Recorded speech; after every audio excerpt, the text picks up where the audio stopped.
syempre yung cellphone. Kindle, kunyari nagbabasa tayo. Headset, kasi maarte tayo. Makeup kit. Ito lang yung makeup ko. And then, mayroon din akong asa pang gym membership na. Daming gym. AirPods. Kunyari, umiinom tayo ng vitamins. Vitamin C. And then, ball pen, pencil, saka refill ng mechanical pencil. Yan lang. Susi. Lahat ng susi nandito.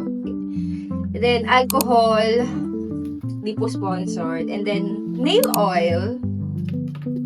Saka, ano to gamot sa mga skin allergy. Chinese gamot.